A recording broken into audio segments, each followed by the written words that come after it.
It's 20 till 6 in the morning. Got up a little early because I went to bed early. Once I set up the tent, I fell fast asleep until that tree fell and woke me up for a bit. But a super quiet, super uneventful night.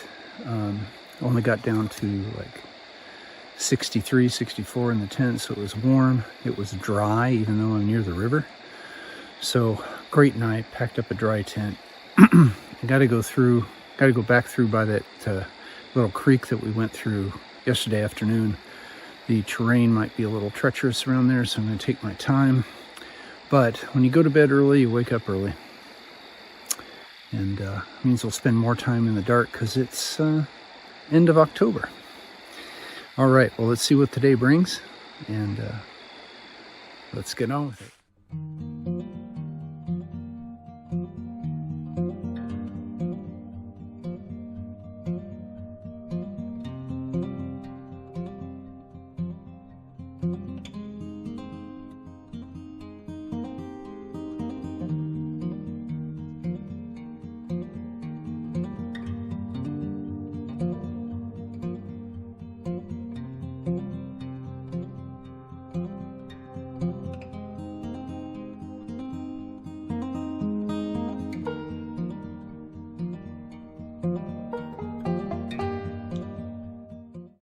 It's 7:30 and down in these hollows you still need a headlamp to make sure you know where you're stepping.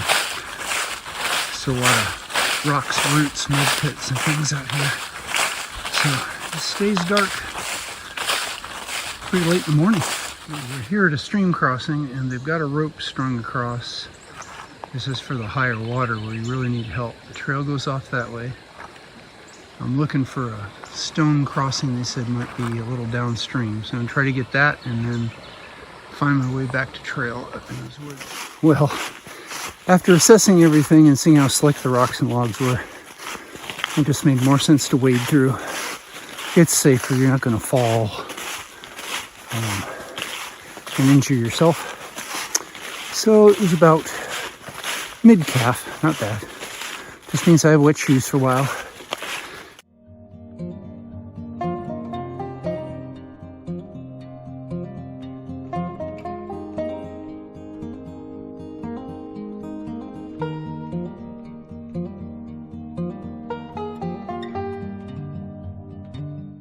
Right, all kinds of things going on here.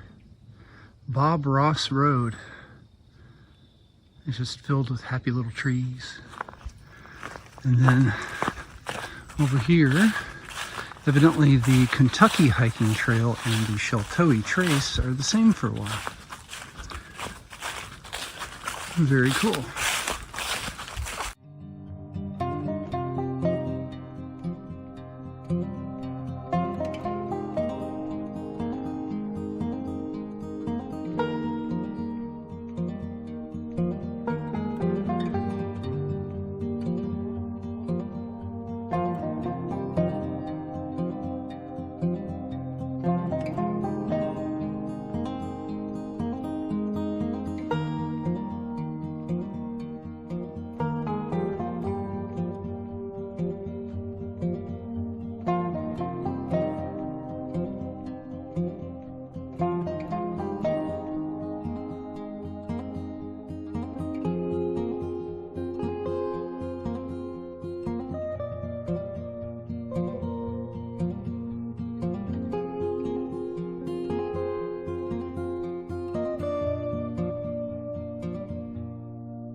So just talked to a couple of hikers roughly my age who were hiking from the southern terminus to Whitley City, and we had a nice chat there.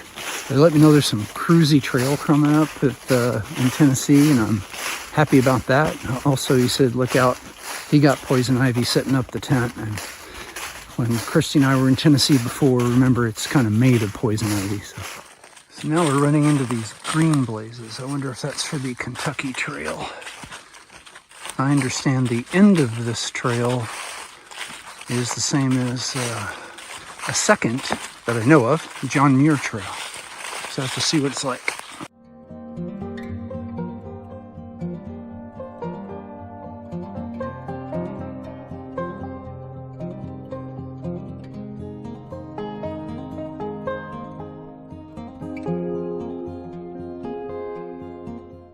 So that bridge back there went to the old mining camp, and here's a cart buried up in the leaves, and some other equipment here. Have to find out what they were mining here. Could have been coal. It's Kentucky.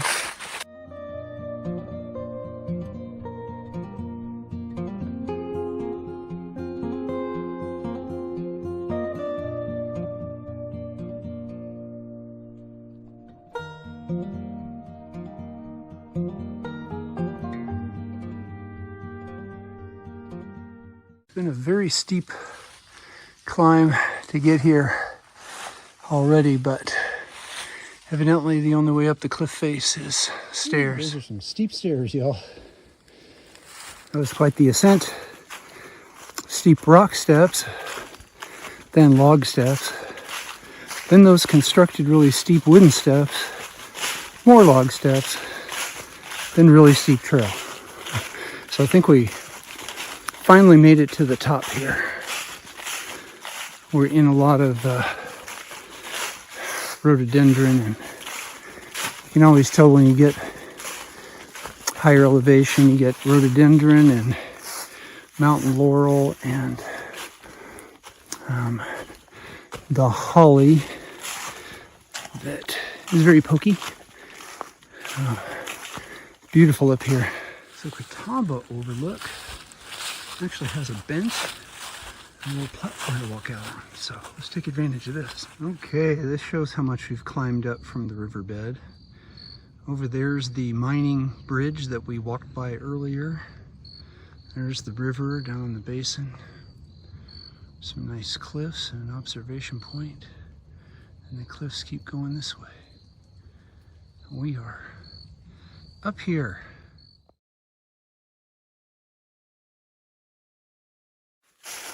Another big climb. Whew, finally on the level. A lot of ups and downs today. I think it's probably 6.5 miles to camp.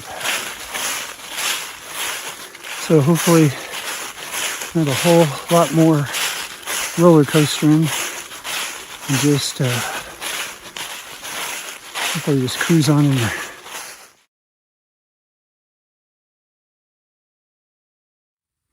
This is the first open ground we've seen in days.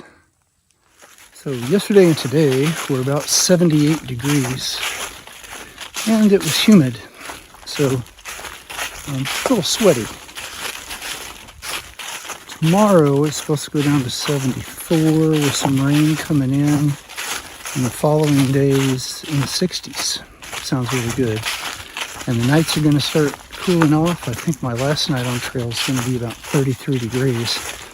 But I'm going to get off trail the day before it drops to 23 at night. So yeah, we're getting some fluctuating weather here in the fall. Going from cool to hot, back to cool.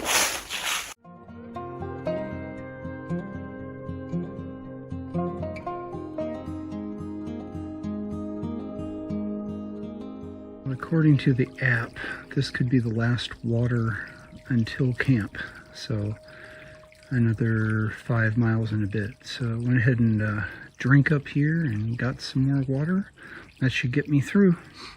Now this bridge has seen better days. Hopefully we can get across it. ran into 4 section hikers. They were headed the other way on a day hike. And, sorry, come up out of a hole. One of them's name was Roscoe Peacock. I told him when you got a common name like Bob, you wish you had a memorable name like Roscoe Peacock. Well, anyway, he's on the board of the Sheltowee Trace Association. And he told me to go to sheltowee.org and send him a message and register the hike. He said they'd give me a certificate of completion.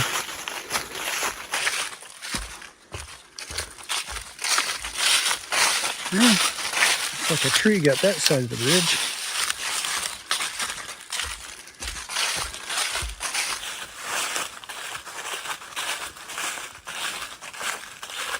Now, mind you, this creek's a mite troublesome.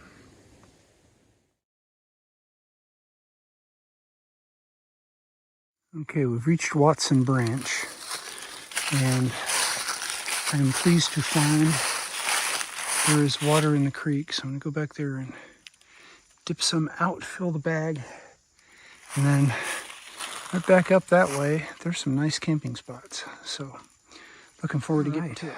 So this is the spot up the hill from the water, a little fire ring. I'm thinking that spot right there is probably the flattest. We'll get the tent set up. It's 5:30 and Serenity Shuttle has landed trail mile 272.4 for a 20-mile day. It leaves 62 miles left to the end of the trail. Saw some beautiful rock formations again today. Got to cross the stream. Met a bunch of folks. Saw bare eyes in the night gleaming back off the headlamp. And it was a tough slog. It was up and down a lot today, so I'm weary, and my clothes are soaked. I guess I'm just going to put them on soaking wet in the morning. Not going to dry here. It has been beautiful so far. Bears have come around but have not bothered me, and we'll hope that holds for tonight. Thanks so much for sauntering with me, and remember, we're doing the impossible. That makes us mighty. So I heard some scuffling around up on the hill above the rock formations and just stuck my head outside the tent and paid attention for a while. It seems to be a bunch of turkeys roosting.